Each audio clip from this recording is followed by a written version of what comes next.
सभी बहनों का आज इस महिला विशेष शिविर में स्वागत है और जिनके अंदर माँ की ममता, करुणा, वात्सल्य और प्यार, पिता की जिम्मेदारी से पूर्ण दुलार, मित्र का सौहार्द, राष्ट्रभक्त की एक अटल राष्ट्र निष्ठा, ऋषियों का ज्ञान, वैज्ञानिकों का विज्ञान, कर्म योगी का दिव्य कर्मत्व व ईश भक्ति का बिना शर्त वाला समर्पण, ये सभी गुण एक ही जगह आकर जहाँ एकत्रित हो गए हैं, ऐसे परम पूज्य गुरुदेव के चरणों में महिला पतंजलि योग समिति की समस्त बहनों की ओर से कोटि कोटि प्रणाम, अभिवंदन। आज ये बहनों का विशेष शिविर, इसका प्रारंभ करने से पहले एक लाइव घटना से मैं इसकी शुरुआत करती हूँ, एक सच्ची घटना से इसकी शुरुआत करती हूँ। एक व्यक्ति जिसके परिवार में माता पिता, बेटा बेटी, पत्नी, 4-6 लोगों का सुखी परिवार, वो व्यक्ति एक फल की रेहड़ी लगाते थे, ठेली लगाते थे।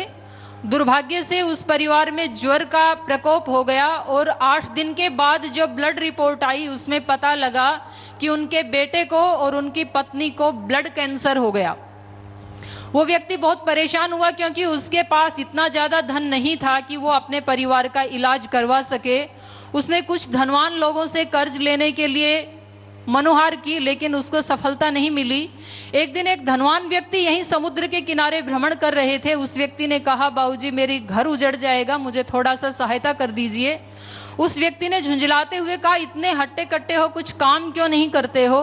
उस व्यक्ति ने कहा, बाबूजी ये बात तो मुझे 10 लोग सुना चुके हैं, लेकिन मुझे काम कोई नहीं देता है। आप मुझे धन दे दीजिए, मैं काम करके उसको चुकाने के लिए तैयार हूँ। उस व्यक्ति ने 2-4 खरी खोटी बातें सुनाई और आगे बढ़ गया। ये सारी घटनाक्रम श्रद्धेय स्वामी जी महाराज के एक योग योद्धा, एक योग शिक्षक भाई सुन रहे थे। उस परेशान भाई के पास उसने जाकर के कहा, मैं आपको लाखों रुपए का दान तो नहीं दे सकता हूँ, लेकिन आपके बच्चे का और आपकी पत्नी का जीवन बचा सकता हूँ। अगले ही दिन से 4 बजे उठ करके उसने उनके घर जा करके योग करवाना शुरू किया। दिन बीते, हफ्ता बीते और महीने के बाद जो रिपोर्ट आई उसमें पता लगा कि दोनों माँ और बेटे का कैंसर क्योर हो गया।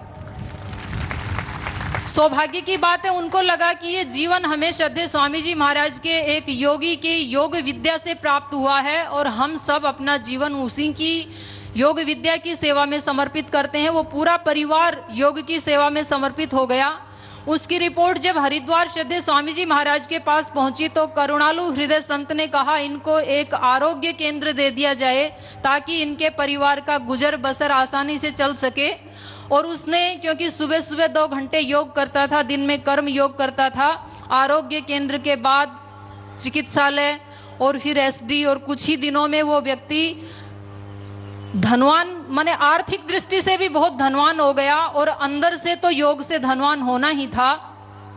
दुर्भाग्य की बात यह है कि लगभग 2-3 वर्ष के बाद वही धनवान व्यक्ति जो अपने बेटे को बहुत महंगी गिफ्ट दिलवा रहे थे और इनको धन देने के लिए मना किया था, उसके बेटे को सिगरेट, शराब और गुटखे आदि खा करके उसको लंग कैंसर हो गया। और सब जगह इलाज करवाने के बाद भी जब वो असमर्थ रहा तो किसी ने बताया, उस चिकित्सालय पे चले जाइए, वहाँ आपको दवा लेने से और योग करने से शायद जीवन दान मिल जाए। वो व्यक्ति हमारे चिकित्सालय पे आया, उसने यहाँ की औषध ली, प्राणायाम किया, योग किया और कहा कि भाई बहुत धन्यवाद, आपने मेरे बेटे का जीवन बचा लिया। उस व्यक्ति ने कहा, बाबूजी धन्यवाद तो आपका है, जो उस दिन आपने मुझे नहीं दुत्कारा होता तो शायद मेरे जीवन को ये दिव्य दिशा नहीं मिल पाती। ये कहानी मैं किसी एक भाई की नहीं सुना रही हूँ, ये इस देश के हजारों नहीं लाखों भाइयों की कहानी है जिनके हाथों को श्रद्धेय स्वामी जी महाराज ने काम दिया और उनके जीवन को एक दिव्य आयाम दिया, एक दिव्य दिशा दी। आज महिला पतंजलि योग समिति का ये विशेष सत्र है। ये भूभाग का छोटा सा टापू जिसको श्रद्धेय स्वामी जी महाराज ने हेवन ऑफ द अर्थ, धरती का स्वर्ग, ये संज्ञा दी है। इसी टापू के ऊपर, इस टापू की गौरव गाथा ये बयान करती है कि यहाँ पर क्रूर यातनाएं सहते हुए भी हजारों राष्ट्रभक्त भाई बहनों के बलिदान से हमें राजनीतिक आज़ादी तो मिल गई, लेकिन आज भी हम शारीरिक, मानसिक, आर्थिक, आध्यात्मिक और संस्कारों की दृष्टि से आज भी हम पराधीन हैं। और उस पराधीनता को तोड़ने के लिए, उससे मुक्ति दिलवाने के लिए हमें केवल और केवल एक ही संस्था वो स्वतंत्रता दिलवा सकती है, वो है पतंजलि योगपीठ हरिद्वार, वो है श्रद्धेय स्वामी जी महाराज। योग, आयुर्वेद और स्वदेशी के माध्यम से हम इस स्वतंत्रता को हासिल कर सकते हैं। भगवान ने इंसान को बहुत सारी शक्तियां प्रदान की हैं और उन शक्तियों और स्वतंत्रता के तहत आज इंसान ने ऐसी मशीनें तैयार कर ली हैं कि हजारों लोगों को जो काम करते थे कई दिनों में, वो कुछ घंटों में मशीनें तैयार कर देती हैं।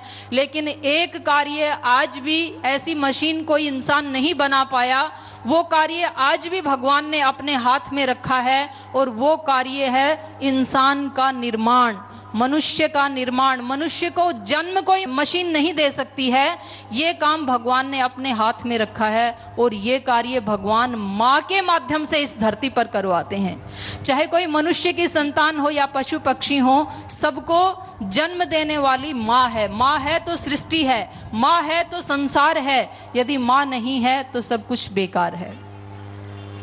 इस सारे संसार को यदि हम देखें तो ये सारा संसार एक वृक्ष की भांति है और उस वृक्ष की जड़ है माँ। अगर वृक्ष की जड़ को सींचा जाए तो पूरा वृक्ष अपने आप ही हरा भरा हो जाएगा। इसलिए यदि हमें राष्ट्र का विकास चाहिए, मानवता की चेतना का विकास चाहिए, तो हमें माँ को शारीरिक, मानसिक, आर्थिक, सामाजिक, आध्यात्मिक, सांस्कारिक दृष्टि से उसको उन्नत करना होगा, उसका हमें विकास करना होगा। क्योंकि जन्म देने के बाद मनुष्य की चेतना का विकास करने का यदि कोई साधन है तो वो है योग। और उस योग के ट्रैक पर वही माँ अपने बच्चे को चला सकती है जब माँ स्वयं योगिनी हो। और माँ योगिनी तब होगी जब उसको श्रद्धेय स्वामी जी महाराज जैसे किसी योगी संत से दिव्य प्रेरणा प्राप्त हो।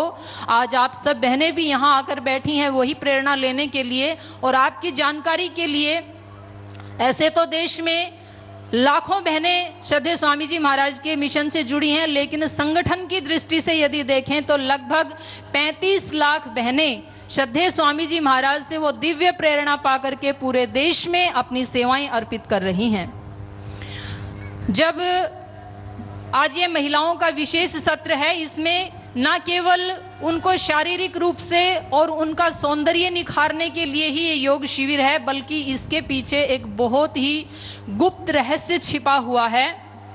आप देखेंगे सारी राजनीतिक पार्टियां, सारे प्रशासन के लोग, सभी फोर्सेस, सभी मिलकर के भी आज इस देश से आतंकवाद, भ्रष्टाचार, दुराचार, व्यभिचार, चोरी, डकैती जैसी बीभत्स समस्याओं का कोई समाधान प्राप्त करने में असमर्थ अपने आप को पा रहे हैं। लेकिन यही काम मेरे देश की अगर 60 करोड़ बहनें अपने हाथ में ले लें तो मैं गारंटी के साथ कहती हूँ, जिस दिन इस देश की लगभग 60 करोड़ बहनें 2 घंटे प्रतिदिन योग करने लग जाएंगी, 1 घंटा ध्यान करने लग जाएंगी और अपनी रसोई में सात्विक आहार पकाने लग जाएंगी और स्वदेशी का पालन करने लग जाएंगी, उस दिन इस धरती के ऊपर कोई भ्रष्टाचार या भ्रष्टाचारी, आतंकवाद और आतंकवादी, दुराचार, दुराचारी, आलस्य और आलसी व्यक्ति ढूंढने के लिए भी नहीं मिलेगा, उसका समूल नाश हो जाएगा। और उस समय उन माताओं की कोख से, उन योगिनी माताओं की कोख से इस धरती के ऊपर राम, कृष्ण, अर्जुन, अभिमन्यु, गौतम, कपिल, कणाद, जैमिनी, पतंजलि जैसे ऋषि पैदा होंगे। उनकी कोख से सीता, सावित्री, दमयंती, गार्गी, मैत्रेयी जैसी संतति उत्पन्न होंगी जो इस धरती को दिव्यता से भर सकती हैं। और ये छोटा सा कार्य जो आज हम श्रद्धेय स्वामी जी महाराज से सीखने जा रहे हैं, ये केवल इसका प्रतिफल हमारे ही जीवन तक सीमित नहीं है, आने वाली शताब्दियां हमारे ऊपर फक्र करेंगी कि 21वीं शताब्दी में एक ऐसे ऋषि आए थे और उनके सानिध्य में इस देश की नारियों ने, लाखों नारियों ने योग की शिक्षा और दीक्षा लेकर के इस देश की डामाडोल होती हुई नैया को उबार लिया था, बचा लिया था, इस देश को उस आफत से बचा लिया था। आज श्रद्धेय स्वामी जी महाराज मंच पे बैठे हैं, करोड़ों लोगों को इनके जीवन से प्रेरणा और दिशा मिली है। मैं आपसे पूछती हूँ कि इस शरीर को पैदा करने वाली हमारी श्रद्धेय पूज्या माता गुलाब देवी जी ने अगर ऐसे लाल को पैदा नहीं किया होता तो क्या करोड़ों लोगों को ये दिशा मिल पाती? जब एक माँ की महिमा इतनी विराट है तो आप ये सोचिए, जब इस देश की लाखों माताएं संगठित होकर के इस कार्य में लगेंगी तो कितना बड़ा इस दिव्य कार्य में योगदान महिला समिति का हो सकता है। आप कहेंगे कौन सा है वो दिव्य कार्य जिसमें हमें सहयोग करना है? श्रद्धेय स्वामी जी महाराज का मिशन है बीमारी और बुराई से मुक्त भारत, सब प्रकार की स्वास्थ्य और समृद्धि से युक्त भारत, भगवान के यंत्र होकर के सब दिव्य जीवन यापन करें इस धरती के ऊपर, ऐसा भारत श्रद्धेय स्वामी जी महाराज बनाना चाहते हैं। आप कहेंगे ये मिशन और इसका उद्देश्य तो बहुत अच्छा है, लेकिन संगठन में परस्पर विरोधी प्रकृति के तत्व आकर के जुड़ जाते हैं तो हम सेवा कैसे करें? उसका उत्तर भी हमारे शास्त्रों में सांख्य दर्शन में ऋषि ने दिया है। त्रिगुण प्रकृति के हैं, सत्व, रज और तमोगुण, जो परस्पर नितांत विरोधी हैं, लेकिन वो ही तीनों गुण मिलकर के इस सारी सृष्टि का निर्माण कर देते हैं और वही तीनों गुण मिलकर के इस आत्मा को भोग और अपवर्ग तक पहुंचा देते हैं। अभी हम दीप प्रज्वलन करने जा रहे हैं। दीपक में तेल, बाती और अग्नि तीनों तत्व परस्पर विरोधी हैं, लेकिन ये तीनों ही तत्व इतनी समझदारी से मिलकर के जलते हैं कि आज तक दीपक ने लाखों पथिकों को रोशनी दी है, उनको मार्ग प्रदर्शन किया है, उनका पथ प्रदर्शन किया है। तो हमें संगठन में भी, भले ही हम अलग अलग पृष्ठभूमि से आए हैं, हम सभी भाई बहनों को मिलकर के इस भागवत कार्य को, गुरु के इस दिव्य कार्य को आगे पहुंचाने के लिए आज हमें शिक्षा लेकर के जानी है। ये तो मैंने बाह्य परिप्रेक्ष्य में बात की। आप सभी बहनें और मनुष्य मात्र चाहता है कि उसकी चेतना का विकास हो। आप समुद्र के किनारे बैठे हैं, बाहर से देखने में लगता है कि ये समुद्र में जो पानी है नीचे तक अनंत गहराई तक जल ही जल इसमें भरा हुआ है, लेकिन जब 20, 30, 40 फीट नीचे जाते हैं तो पता चलता है कि जितनी सुंदर सृष्टि बाहर है उससे भी कहीं ज्यादा सुंदर सृष्टि इस समुद्र के अंदर, जल के अंदर है। देखने में लगता है श्रद्धेय स्वामी जी महाराज भी हमारी तरह, इनके 2 हाथ हैं, पैर हैं, इनका हृदय, हार्ट, लीवर सब एक ही जैसा है, लेकिन ऐसी कौन सी चीज विशेष है इस सन्यासी में कि जो पिछले 30 वर्ष से सुबह से शाम तक पूर्ण आनंद से ओतप्रोत रहते हैं, लबालब रहते हैं, सुबह से शाम तक करोड़ों लोगों को बांटते हैं, फिर भी उसमें कमी नहीं आती है। ऐसा कौन सा राज है? तो वो क्योंकि उन्होंने जरूर अनंत के साथ उनकी कनेक्टिविटी हो रखी है और उन्हीं हमारी अनंत शक्तियों से हमें भी परिचित करवाने के लिए आज ये विशेष महिलाओं का सत्र रखा है। और इस सत्र में हमारी बहुत ही यशस्विनी बहनें, आदरणीय बहन मधु सिवात जी जो उपाध्यक्ष हैं रक्षा कल्याण महिला एसोसिएशन की, आदरणीय बहन अर्चना सिंह जी, आप एडिशनल PCCF, आदरणीय बहन तन्वी गर्ग जी जो सचिव हैं शिक्षा विभाग में, आदरणीय बहन श्रीमती मेनका जी, आप कृषि और पशु विभाग से संबंध रखती हैं। इन सभी बहनों के लिए एक बार जोरदार आपका करतल अभिनंदन।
सब बहनों